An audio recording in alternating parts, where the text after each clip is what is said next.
નમસ્કાર વિદ્યાર્થી મિત્રો ગઈકાલના વિડીયોમાં આપણે પ્રકરણ નંબર 1 માં પૂર્ણાંક સંખ્યાઓ જેમાં સ્વાધ્યાય 1.1 ની ચર્ચા કરી રહ્યા હતા, જેમાં આપણે 1 થી 3 દાખલા ગણાવ્યા હતા અને દાખલા નંબર 4 જાતે કરવા આપ્યો હતો।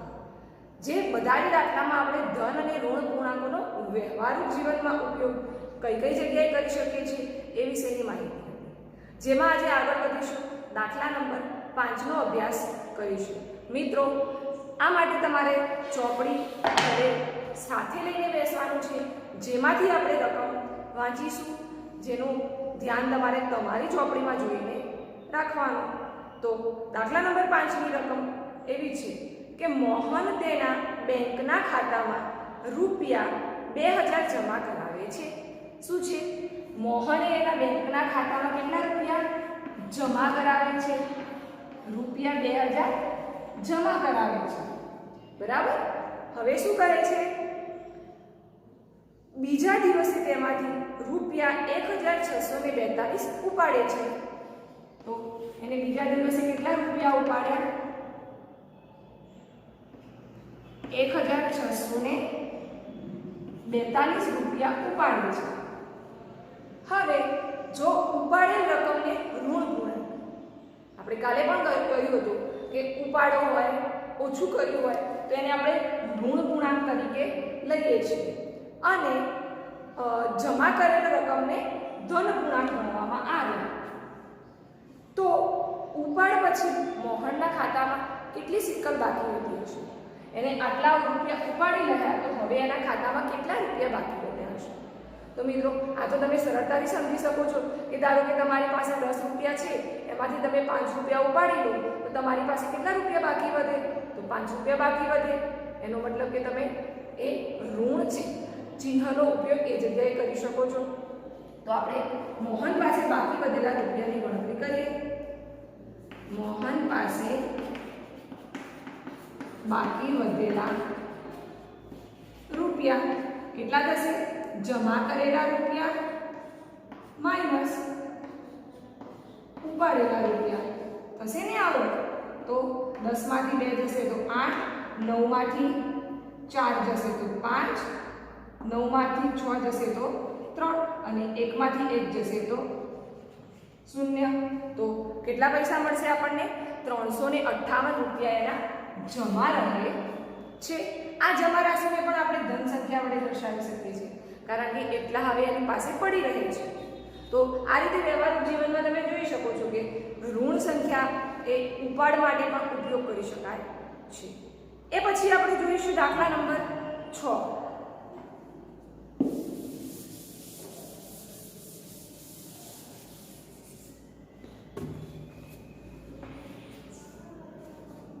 દાખલા નંબર 6 ની રકમ વાંચીશું તો રીટા બિંદુ A થી પૂર્વ દિશામાં બિંદુ B સુધી 20 કિલોમીટરનું અંતર કાપે છે। સૌપ્રથમ આપણે જે કહીએ છીએ કરતા જઈએ, બિંદુ A અહીંયાથી રીટા ચાલવાનું ચાલુ કરે છે પૂર્વ દિશા તરફ। તો આ દિશાને આપણે પૂર્વ દિશા તરફ લખીએ તો પૂર્વ દિશા તરફ 20 કિલોમીટરના અંતરે બિંદુ B લે છે। બિંદુ B સુધી એ 20 કિલોમીટર જેટલું અંતર કાપે છે। 20 કિલોમીટરનું અંતરે પૂર્વ દિશામાં કાપે છે। હવે આગળ શું કહે છે? એ જ રસ્તે તે બિંદુ B થી પશ્ચિમ દિશા તરફ 30 કિલોમીટર અંતર કાપે છે। હવે પૂર્વથી પશ્ચિમ દિશામાં આ બાજુ જઈશું આપણે,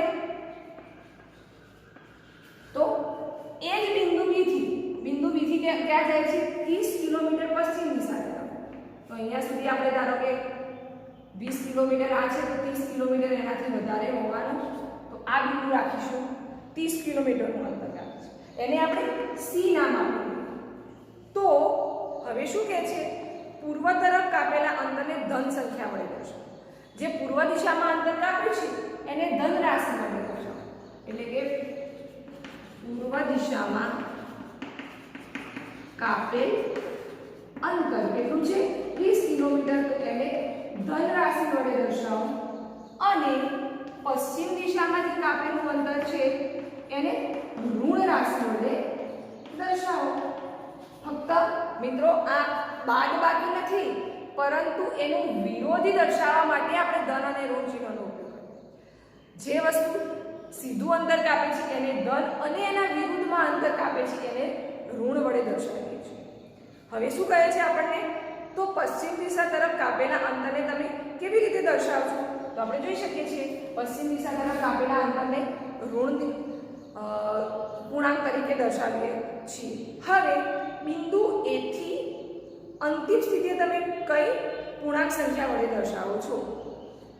બિંદુ A થી, આ બિંદુ A છે, બિંદુ A થી અંતિમ સ્થિતિ એટલે બિંદુ C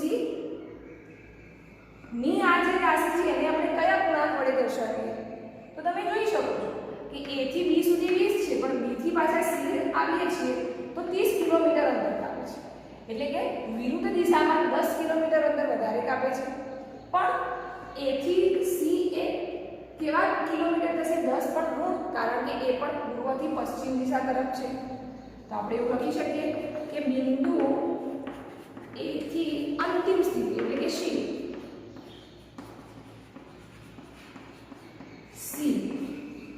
નું અંતર કેવી રીતે શોધી શકીએ આપણે? ધન 20 માંથી 30 ઋણ ઓછા કરીશું, બાદ કરીશું તો કેટલા થશે? વત્તા ઓછા ઓછા અને 10 પણ કેવા ઋણ મળશે -10 કિલોમીટર. મિત્રો અહીંયા -10 મળે છે એનો મતલબ એવો નથી કે અંતર માઇનસમાં મળે. અંતર કદી પણ માઇનસમાં મળે.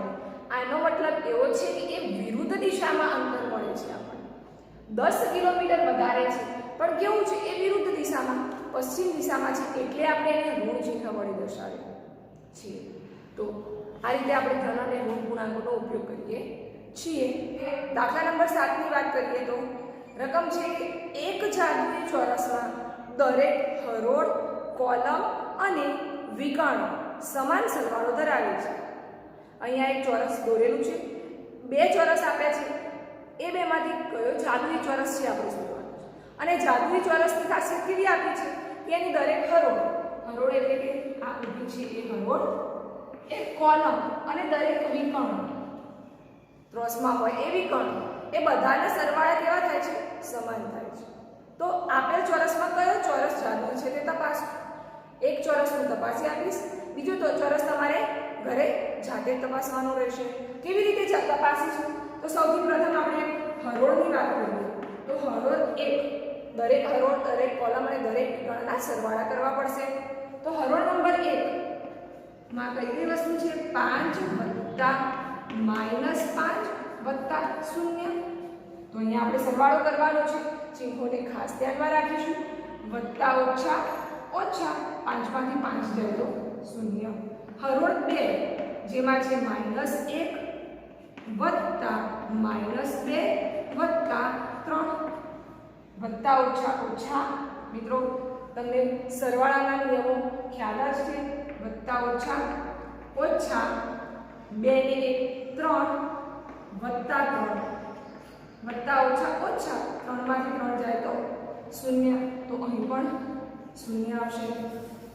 ત્રીજી હરોળ છે -4 વત્તા 7 વત્તા -3. તો અહીં પણ તમે જોઈ શકો છો વત્તા ઓછા ઓછા 7 માંથી 4 જશે તો 3, પણ કેવા મોટા આગળ ધન છે તો ધન 3 વત્તા -3 વત્તા ઓછા ઓછા 3 માંથી 3 જશે તો 0. તો આપણે જોઈ શકીએ છીએ કે હરોળમાં તો બધાનો જવાબ કેવો આવે છે? 0 આવે છે. એવી જ રીતે કોલમની વાત કરીશું. કોલમ 1 એટલે આડી લીટી 5 વત્તા -1 વત્તા -4. અહીંયા નીચે લખીશું 5 વત્તા -1 વત્તા -4. હવે આનો સરવાળો કરીશું.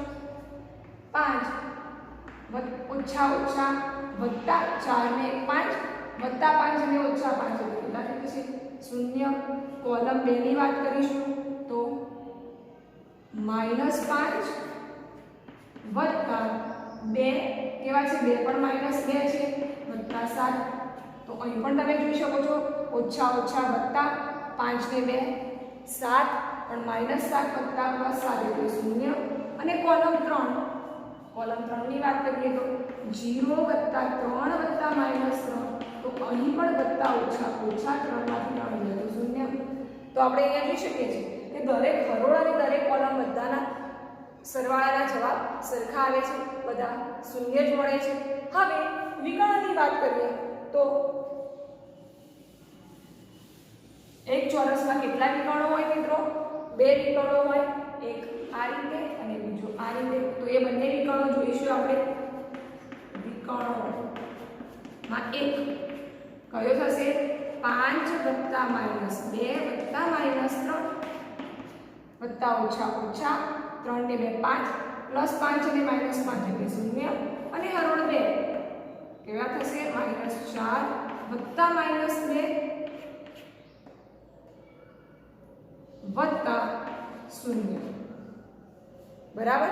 તો અહીંયા માઇનસ માઇનસ પ્લસ 4 ને 2 6 પણ કેવા? -6. તો મિત્રો તમે જોઈ શકો છો કે વિકર્ણમાં એક વિકર્ણનો જવાબ -6 મળે છે.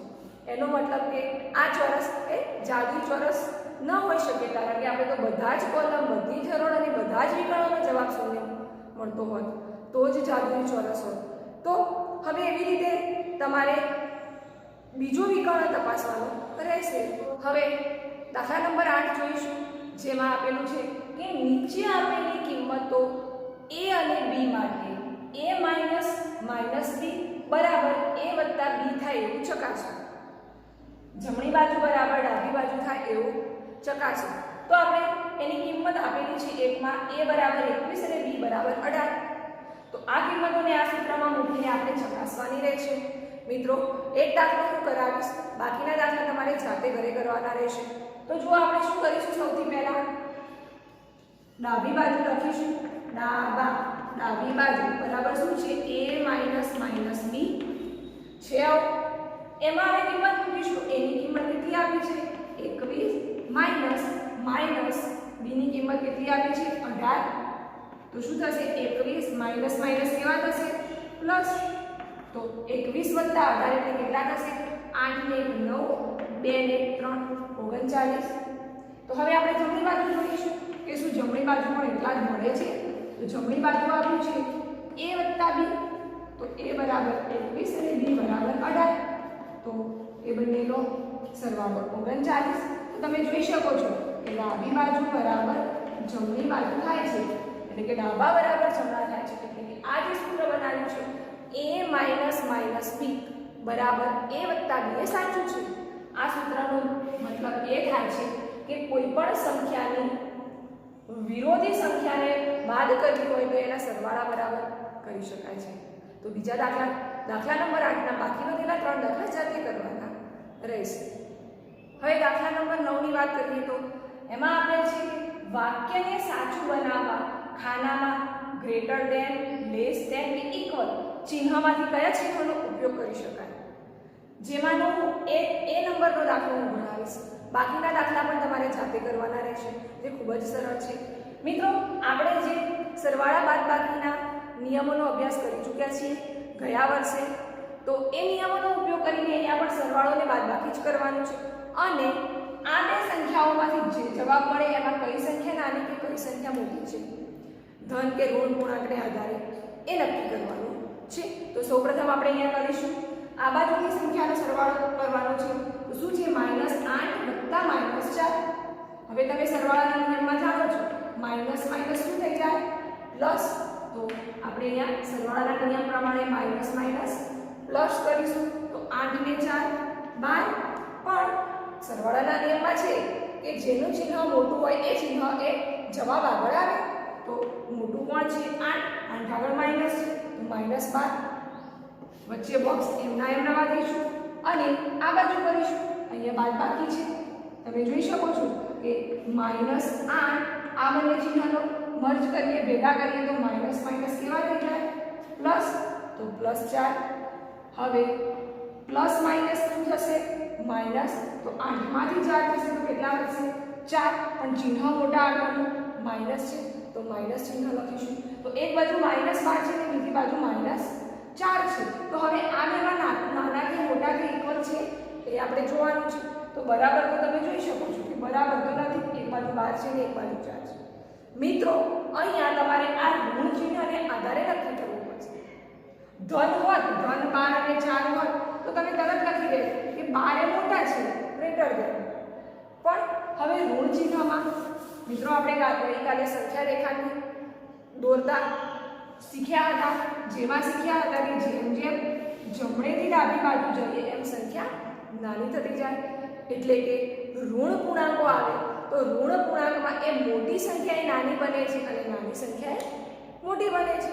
તો અહીંયા આપણે જોઈ શકીશું કે -12 અને -4માં કોણ નાનું થશે?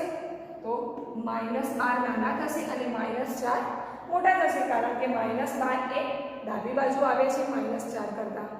તો આ રીતે દાખલા નંબર 9ના બાકી વધેલા 3 દાખલા જાતે કરવાના રહેશે. તો હવે એક સરસ મજાનો રમૂજ સાથેનો દાખલો છે, દાખલા નંબર 10, જેનો આપણે ખૂબ જ ધ્યાનથી અભ્યાસ કરીશું. સમજવા જેવો દાખલો છે.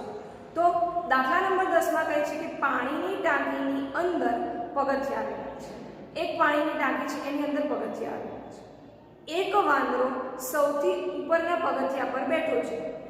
એનો મતલબ કે મેં અહીંયા પગથિયા દોર્યા છે, એમાં વાંદરો અહીંયા બેઠો છે સૌથી ઉપરના પગથિયા ઉપર. હવે પાણીનું સ્તર 9મા પગથિયા પર છે, એટલે કે પાણી આ 9મા પગથિયા ઉપર આવેલું છે. 9મા પગથિયે પાણી છે, તો મેં અહીંયા 9મા પગથિયા ઉપર પાણી દર્શાવેલું છે. તો એક નંબરમાં તમને કહે છે કે તે એક કૂદકામાં 3 પગથિયા નીચે અને પછીના કૂદકામાં 2 પગથિયા ઉપર ચડે છે. તો તે કેટલામાં કૂદકે પાણીના સ્તરે પહોંચશે? શોધો. પ્રથમ દાખલામાં આપણને એમ કહે છે કે એક કૂદકામાં તે પાણીના સ્તરના 3 પગથિયા ઉતરે છે. એક કૂદકામાં 3 પગથિયા ઉતરે. પાછો કેવો વાંદરા પછી આતો એટલે નટખટ હોય, ઉતરે છે ને ચડે છે, ઉતરે છે ને ચડે છે. તો ક્યારે અહીંયા પહોંચશે એની વાત કરે છે. તો 3 વખત નીચે ઉતરે છે અને પાછા 2 વખત ઉપર ચડે છે. તો કેટલા કૂદકે એ 9મા સ્તરે પહોંચી જશે, 9મા પગથિયે પહોંચશે, એ આપણે શોધવું છે. તો ચલો પહેલા કૂદકાથી લખીશું. પહેલા કૂદકે એ ક્યાં પહોંચે છે? એક નંબર ઉપર બેઠા છે પહેલા પગથિયા ઉપર. પહેલા કૂદકામાં એ 3 પગથિયા લઈ લે છે. આપણને કહ્યું છે કે પહેલા કૂદકામાં 3 પગથિયા નીચે ઉતરે છે. તો ચલો એમને 3 પગથિયા નીચે ઉતારીએ તો ક્યાં આવે છે? 1, 2 અને 3. 3 પગથિયા નીચે ઉતરે તો કયા નંબર ઉપર આવે છે? 4 નંબર ઉપર, એટલે કે ચોથા પગથિયે પહોંચે છે. હવે બીજા કૂદકે પાછા વાંદરાભાઈ નડખટ, તો એ તો પાછા ઉપર ચડે છે. પછીના કૂદકામાં 2 પગથિયા ઉપર આવે છે, પાછા એ તો ઉપર આવે છે. તો અહીંયા છે અને એથી બીજા કૂદકે પાછા 2 પગથિયા ઉપર આવે છે. તો કોના ઉપર આવશે? બીજા પગથિયા ઉપર આવી જશે. તો બીજા કૂદકે બીજા પગથિયે પહોંચી જાય છે. હવે ત્રીજા કૂદકે ક્યાં જશે? પાછા ફરી 3 પગથિયા નીચે આવશે. તો ત્રીજા કૂદકે 3 પગથિયા નીચે, એટલે કે 3 ઉપર આવશે, 4 ઉપર આવશે ને પછી 5 ઉપર આવશે. તો 5મા પગથિયે આવી જશે. હવે ચોથા કૂદકે પાછા જશે, 2 પગથિયા ઉપર પાછા ચડવાનું. તો અહીંયા 5 થી પાછા 2 પગથિયા ઉપર જશે તો ક્યાં આવશે? 3 ઉપર.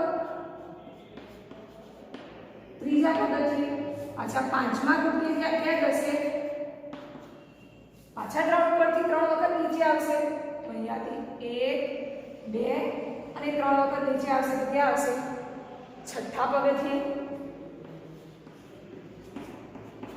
હવે છઠ્ઠા કૂદકે પાછા 2 નંબર ઉપર જશે તો ક્યાં આવશે? 6 થી ઉપર જશે 5 અને 5 થી ઉપર જશે 4, એટલે કે પાછા 4 ઉપર આવશે. ચોથા પગથિયે. 7મા કૂદકે હવે 7મો કૂદકો આવે છે, પાછા 3 નંબર આગળ આવે છે. એટલે હતા આપણે ચોથા પગથિયે હતા. તો ચોથાથી 5 નંબર ઉપર, 6 નંબર ઉપર અને 7 નંબર ઉપર આવશે. હવે આવશે ને? હા. 7મા કૂદકે એ કેટલે આવી જશે? 7મા પગથિયે આવે છે. 7 નંબર ઉપરથી પાછા 2 કૂદકા પાછા જશે તો 6 અને 5 ઉપર આવશે. કયા નંબરના પગથિયે? 8મા કૂદકે. કયા નંબરના પગથિયે આવે છે? 5મા પગથિયા ઉપર આવે છે. 8 કૂદકા ભરે છે ત્યારે 5મા પગથિયે આવે છે. હવે 5મા પગથિયેથી પાછા 3 નંબર આગળ જશે તો 5મા પગથિયેથી 1 2 7મા પગથિયે 8મા પગથિયે જશે ને. 5મા ઉપરથી પૂછશે 3 પગથિયા 6 7 અને 8મા પગથિયે આવશે. એટલે 9મા કૂદકે કેટલે જશે? એ 8મા પગથિયે પહોંચશે. હજી આપણે 9મા પગથિયે તો પહોંચ્યા નથી, તો હવે હજી પાછા 2 પગથિયા ઉપર ચડશે. તો 8મા પગથિયેથી ઉપર ચડશે તો 7 અને 6 ઉપર આવશે. તો 10મા કૂદકે ક્યાં પહોંચશે? 6ઠ્ઠા પગથિયે. અને 11મા કૂદકે તમે જોઈ શકો છો 6 ઉપર આવે છે અને હજી પણ આપણે 9 સુધી તો પહોંચ્યા નથી. તો 6 ઉપરથી પાછા 7 8 અને 9 9મા પગથિયે પહોંચશે. હવે 9મા પગથિયે પહોંચે. કેટલા કૂદકા ભર્યા? 11 કૂદકા ભરે છે ત્યારે 9મા પગથિયે આવે છે. 3 કૂદકા નીચે ઉતરે છે, પાછા 2 કૂદકા ઉપર ચડે છે. 3 કૂદકા નીચે ઉતરે, પાછા 2 કૂદકા ઉપર ચડે છે. એમ કરીને કુલ 11મા પગથિયે 11મા કૂદકે એ 9મા પગથિયે પાણી પીવા માટે આવે છે. કહી શકીએ તો આપણને પહેલા પ્રશ્નનો જવાબ મળી ગયો કે કેટલા કૂદકે પાણીના સ્તરે પહોંચશે? તો 11મા કૂદકે એ પાણીના સ્તરે પહોંચશે. બીજા પ્રશ્નમાં આપણને એવું કહ્યું છે કે વાંદરો પાણી પી લે છે, પી લીધા પછી પાછો ફરે છે, પણ એ વખતે એ પગથિયા કેવી રીતે ચડે છે? તો આ માટે તે 4 પગથિયા ઉપર કૂદકો મારે છે અને પછી 2 4 પાછું નીચે આવે છે. 4 વખત ચડે ને 2 વખત નીચે, 4 વખત ચડે ને 2 વખત નીચે. ઉતરવામાં એ 3 વખત ઉતરતો હતો ને 2 વખત પાછો ફરતો. તો નીચે કૂદકો મારે તો કેટલાક કૂદકે એ ટોચ ઉપર પાછો પહોંચી જશે. એટલે કે પહેલા પગથિયે ક્યારે પહોંચી જશે? શું કરે છે? 4 પગથિયા ઉપર કૂદે છે. પાણી પીધા પછી આપણે અહીંયાથી ભણવાનું શરૂ કરીશું. પ્રથમ કૂદકે અહીંયા 9મા પગથિયા બેસીને એ પાણી પીવે છે. પ્રથમ કૂદકે 4 કૂદકા આગળ ચડશે તો અહીંયાથી 1 2 3 અને 4 કૂદકા આગળ ચડશે તો એ કયા પગથિયે આવી જશે? 5મા પગથિયે.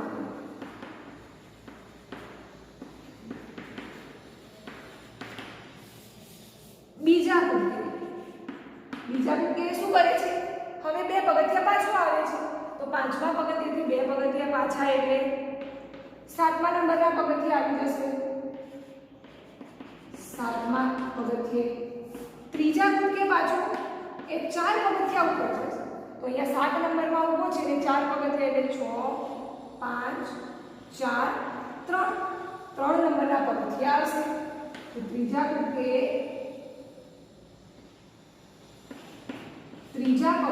આવશે.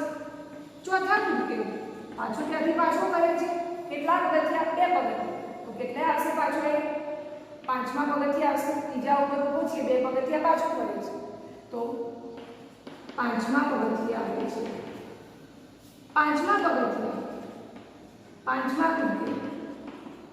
હવે 5મા પગથિયા ઉપર ઊભો છે અને હજી પણ એ 4 કૂદકા આગળ વધવાનું. 5 થી 4 4 થી 3 3 થી 2 અને 2 થી 1 થઈ ગયા. 1 2 3 અને 4. તો 5મા કૂદકે એ ક્યાં પહોંચી જશે? પહેલા પગથિયે, જે સૌથી ઉપરનું પગથિયું છે. તો મિત્રો આપણે જોઈ શકીએ છીએ કે ફરીથી પાછા ચડતા એ શું કરે છે? 5 પગથિયા 5 કૂદકામાં તો ઉપર પહોંચી જાય છે કારણ કે 4 વખત ચડે છે ને 2 વખત ઉતરે છે. તો આ રીતે આપણે આ દાખલો ગણી શકીએ છીએ, જે દરેક વિદ્યાર્થી મિત્રોએ ઘરે જાતે કરવાનો પ્રયત્ન કરવાનો રહેશે. હવે પ્રશ્ન નંબર એમાં ત્રીજા નંબરના પ્રશ્નમાં એવું પૂછ્યું છે, નીચેની તરફના પગથિયાની સંખ્યાને ઋણ દર્શાવો. નીચેના જે પગથિયા ઉતરે છે એને તમે ઋણ કહો અને ઉપર ચડતા પગથિયાને ધન કહો. તો 1 અને 2 દ્વારા નીચેની બાબતો. 1માં આપ્યું છે કે -3 3 વખત નીચે ઉતરે છે તો -3 અને 2 વખત ઉપર ચડે છે તો +2. એમ કરતા કરતા -8 મળે છે. તો -8 શું દર્શાવે છે? નીચે આવતા પગથિયા દર્શાવે છે ને. હા, અને બીમાં આ જ રીતે કરતાં કરતાં +8 મળે છે. તો એ શું દર્શાવતું હશે એવો પ્રશ્ન પૂછ્યો. તો એ -8 શું દર્શાવતું હશે? ઉપર જતા પગથિયા દર્શાવતું હશે. તો મિત્રો અહીંયા તમારો સ્વાધ્યાય 1.1 સંપૂર્ણપણે પૂર્ણ થઈ જાય છે. બધા જ દાખલા મેં કરાવેલા છે. હવે આ બધા જ દાખલા તમારે તમારી નોટબુકમાં સરસ રીતે જાતે ગણવાનો પ્રયત્ન કરવાનો રહેશે. નમસ્કાર.